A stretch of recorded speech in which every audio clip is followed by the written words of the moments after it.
Chapter 6. The sound of elongated fingers tapping relentlessly against the shallow glass of my window taunted my slumber. Outside, the wind blew fiercely, sending torrents of heavy rain pounding against the shingled roof of the house. Inside my mind, kind thoughts ran in fright. Frightening, jagged images danced across my subconscious.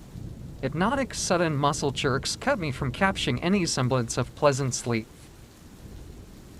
When I did finally manage to drift off, it was only for a short while before an intense panic erupted in my chest, a paralyzing feeling that if I fell asleep, I'd be late for something monumentally important. But there was nothing waiting for me. Nothing but the vivid, bloody images of those police officers' corpses laid out in a mingled mesh of raw meat. The horror of the images anchored me into an insomniac state. I sat up in bed, rubbing my knuckles over my eyes, and blinked a few times to allow my pupils to adjust to the heavy darkness. Placing my bare feet onto the flat, cool hardwood floor, I opened up my bedroom door. The hinges let out a microscopic squeak through the silence of the hallway. I headed downstairs, my hand gripping tightly onto the wooden banister as I cast my eyes around the dim-shadowed living room. Thunder crashed violently on the horizon as a sudden flash of lightning illuminated the space, filling the room with a stark, blinding light for a brief fraction of a second. In that single flash, I saw it, a dark, solid shadow standing right outside the glass patio door. Squinting my eyes into the returning darkness, I tried to make sense of the figure. The shape was stout, warped, and disfigured. I blinked, and the shadow instantly melded back into the black canvas of night. I remained frozen and silent on the stairs for a long time. Across the room, Jean was fast asleep on the couch, snoring silently, and Flora must have booted him out of the master bedroom for the violent stunt he pulled earlier. Leaning over the banister, I turned my gaze back towards the window, watching the storm roll over the mountains. A photograph I had stolen from the police cruiser hung loosely in my trembling fingers. I traced my thumb over my father's smiling face. A heavy sigh escaped my lips as I stared at him, standing there, his arm wrapped around his mistress. I had heard so many dark stories about this heartless witch. According to Aunt Flora, rumor had it that Danica was a mysterious woman running from a severe political persecution after smuggling herself across the border. She was a woman of many false aliases, constantly forging fake identification cards just to surpass the constant risk of being deported. She had met my father while he was serving a warrant for her arrest. Apparently, he had completely succumbed to her charms the moment she broke down, explaining she had nowhere to go and was ultimately just a child herself. Feeling a profound wave of guilt, Mr. Bray took her into his protective custody, eventually forging a green card so that she could stay in the country. But their luck was about to run out. The moment my mother discovered the affair, she aggressively ordered a divorce, demanding my father appear in court alongside his mistress. During the proceedings, a federal agent instantly recognized Danica. She was placed under arrest right then and there.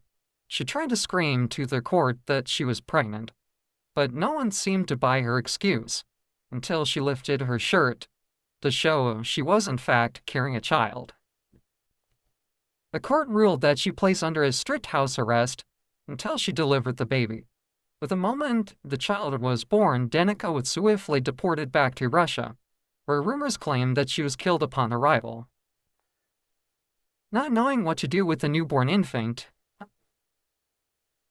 the Russians left the baby in a woven basket swaddled tightly in warm clothes. They placed it deep in freezing forest, where they prayed its life would soon end and be out of its misery. It just so happened that after an hour, the baby was abandoned. A local native tribe discovered the basket. They took the infant as their own, naming the boy Frozen Lost Cub.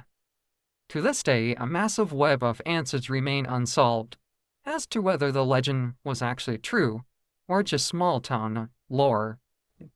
But it would certainly explain why Brandon would always scream in entirely different language whenever he lost his temper. And when my mother would sharply ask him where the hell he had picked up a language like that, he would always give a same exact cryptic reply: Chief Shinnok. I stood on the landing, a sudden crack of lightning illuminating my pathway back up the steps. I crept back into the bedroom and crawled underneath the covers, letting out a ragged sigh.